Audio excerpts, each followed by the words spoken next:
प्यारे प्यारे दोस्तों, नमस्कार। स्वागत है आप सभी का मेरे YouTube चैनल में। और आज हम लोग बिहार बोर्ड के हमारी दुनिया यानी कि भूगोल विषय को पढ़ेंगे। और ये हमारा पाठ 10 है और क्लास 7 है। और इस पाठ का नाम है मानव पर्यावरण अंतःक्रिया, अपना प्रदेश बिहार। चलिए आइए देख लेते हैं।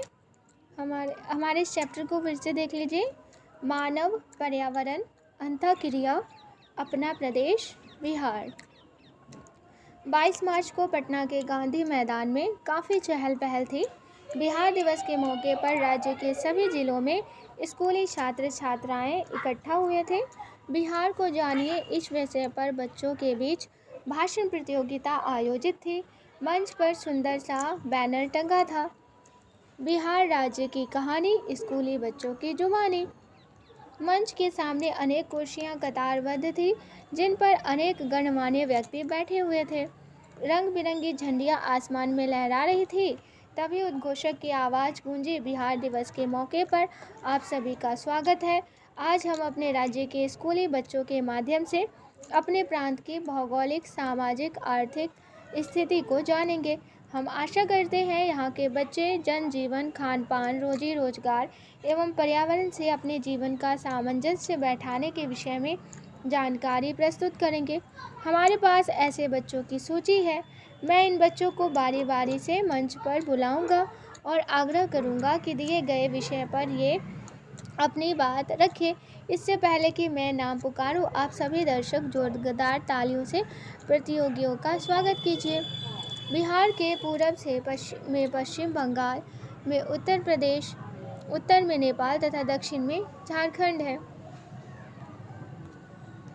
यहाँ पर हल चलाता हुआ किसान का चित्र दिया गया है। उद्घोषक की वाणी ने दर्शकों में उमंग एवं उत्साह भर दिया। जोरदार तालियों से मैदान गूंज उठा। बच्चों ने जोश से किलकारियां मारी। उद्घोषक ने खुशी और उत्साह से आवाज़ लगाई।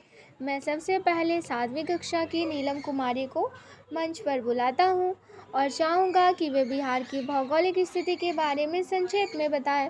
नीलम ने पूरे आत्मविश्वास से माइक पर कहना शुरू किया।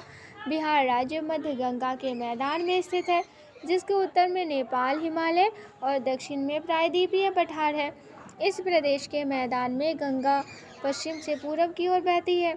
इसमें उत्तर में गंडक, बूढ़ी गंडक, कोसी, महानंदा तथा दक्षिण में पुनपुन, सोन, फल्गु आदि नदियां आकर मिलती है। समुद्र तल से औसत ऊंचाई 100 मीटर से कम है।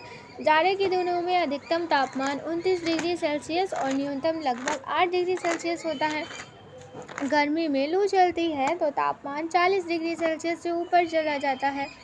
यहाँ वर्षा बंगाल की खाड़ी के मानसून से होती है, जो लगभग 100 से 150 सेंटीमीटर औसत वार्षिक वर्षा करती है।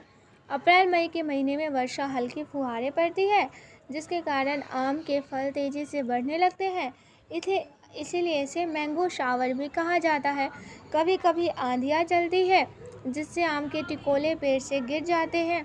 इससे आम की फसल प्रभावित होती है। उत्तर में हिमालय की तराइयों से हुई वर्षा का जल कुछ जिलों में बाढ़ ला देता है और इससे जनजातीय जनजीवन काफ़ी प्रभावित होता है। जलवायु की दृष्टि से बिहार उपोष्णकटिबंधीय प्रदेश में आता है। यहाँ जनसंख्या घनत्व सघन है। नीलम की बातें बच्चे सभी ध्यान से सुन रहे थे। सबने जोरदार तालियों से नीलम की बातों का स्वागत किया। पता कीजिए राज्य की जनसंख्या घनत्व पता कीजिए। अपने ज़िले की जनसंख्या घनत्व, क्षेत्रफल और आबादी पता कीजिए। उद्घोषक ने बड़े ही सधे हुए अंदाज में दूसरा नाम पुकारा, मनीष कुमार। चेहरे पर तेज और उत्साह लिए एक लड़का मंच पर चढ़ा। उसने श्रोताओं का अभिवादन किया। उद्घोषणा हुई। अब मनीष बिहार के निवासियों का मुख्य पेशा और उत्पादन के बारे में बताएंगे। मनीष ने कहना शुरू किया, प्रिय सज्जनों, बिहार प्रदेश की समस्त भूमि का लगभग 75% भाग कृषि योग्य है। यहाँ 12% भाग बंजर भी है। उत्तर की ओर तराई में स्थित एकाध जिलों और दक्षिण पूर्व के एकाध जिलों को छोड़कर अन्य भाग में वनों का अभाव है। कृषि मुख्यतः मानसून पर आधारित है। यह कृषि प्रधान राज्य है और यहाँ के लोगों का मुख्य व्यवसाय कृषि है। धान यहाँ की प्रमुख फसल है। अन्य फसलों में गेहूँ, मकई, दलहन, तिलहन, गन्ना, जूट, मसाले आदि भी उपजाए जाते हैं। उत्तर बिहार के कुछ जिलों में तंबाकू, केले, लीची, पान की खेती खूब होती है।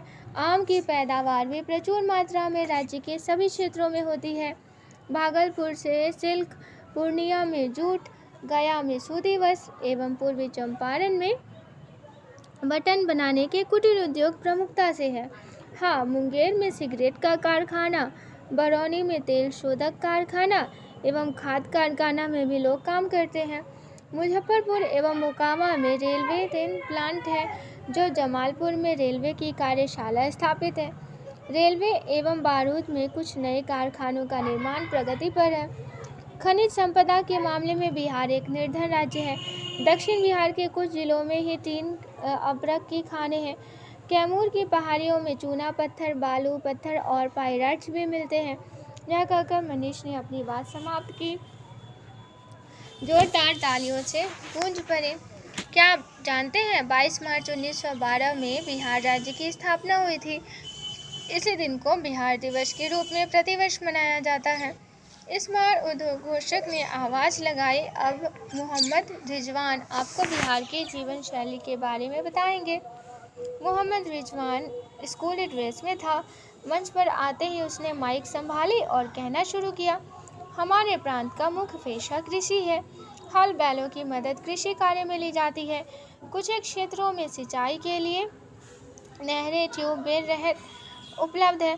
अब हार्वेस्टर, ट्रैक्टर आदि मशीनों का भी उपयोग खेती में हो रहा है। उपोष्ण जलवायु एवं मैदानी भाग होने के कारण चावल, गेहूं, दाल, हरी सब्जियां, आलू मुख्य भोज्य पदार्थ हैं। पेयजल का मुख्य स्रोत चापाकल एवं कुएं हैं। लोग सामान्यतः धोती कुर्ता, पैंट शर्ट, गमछा, लुंगी, पायजामा, औरतें साड़ी और सलवार सूट पहनती है। यातायात के लिए पक्की और कच्ची सड़कों के अलावा रेलवे लाइनों का सघन व सुदृढ़ जाल है। राज्य की राजधानी पटना के अतिरिक्त गया जिला भी वायु मार्ग में जुड़ा है। नौवहन की भी अच्छी सुविधा है।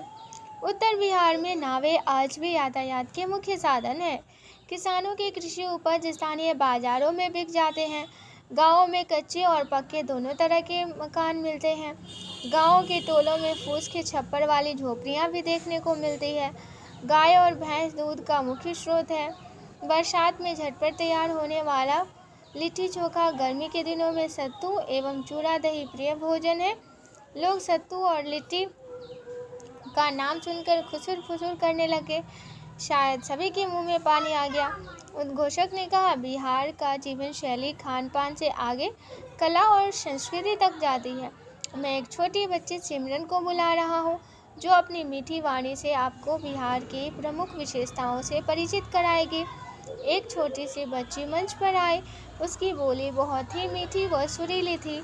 उसने प्यार भरे अंदाज में कहना शुरू किया, बिहार में मनाया जाने वाला छठ पर्व पूरे प्रदेश में श्रद्धा और उल्लास से मनाया जाता है।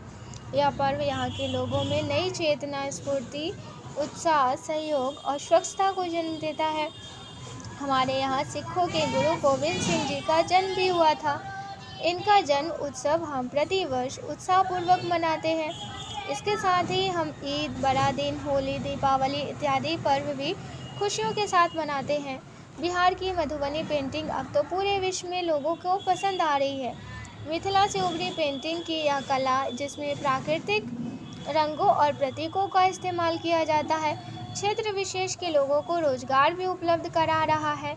यहाँ के लोग धार्मिक, मिलनसार और धैर्य रखने वाले जुझारू प्रकृति के हैं। लीची की मिठास, लीची की चटक और मधुबनी पेंटिंग का सौंदर्य लिए यह राज्य विशेषताओं से भरपूर है। बक्सर का चौसा, बेतिया का डांका, दीघा का दूधिया, मालदा और भागलपुर का जलदारू आम का तो क्या कहना। अक्सर बाढ़ और सुखाड़ की विभीषिका झेलने वाले प्रदेश के सभी लोग मेहनत और मेधा के बल पर राज्य को प्रगति के पथ पर ले जा रहे हैं। पर्यावरण की विषम परिस्थितियों ने यहाँ के निवासियों को अधिक जीवंत, आशावादी और जीवंत बनाया है। अभी समय कम है, फिर कभी मौका मिलेगा तो बिहार की अन्य विशेषताओं पर और भी चर्चा करूँगी।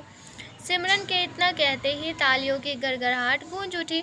सभी लोग बहुत खुश थे। सब बच्चे सोच रहे थे, अगली बार मैं भी बिहार की विशेषताओं, जीवन शैली पर चर्चा करूंगा।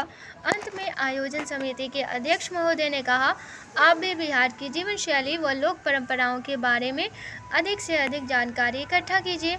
हम विभिन्न स्तरों पर पुनः बिहार गौरव गोष्ठियों का आयोजन कर अपनी गौरवशाली परंपराओं से लोगों का परिचय करवाएंगे। मैं आए हुए लोगों को धन्यवाद देता हूँ और सभी की समृद्धि की कामना करता हूँ। जय गंगा मैया, जय बिहार, जय भारत। तो आज के लिए बस इतना ही। आशा करती हूँ ये चैप्टर आप लोगों को पसंद आया होगा। पसंद आया है तो लाइक, शेयर और सब्सक्राइब ज़रूर कीजिएगा। धन्यवाद।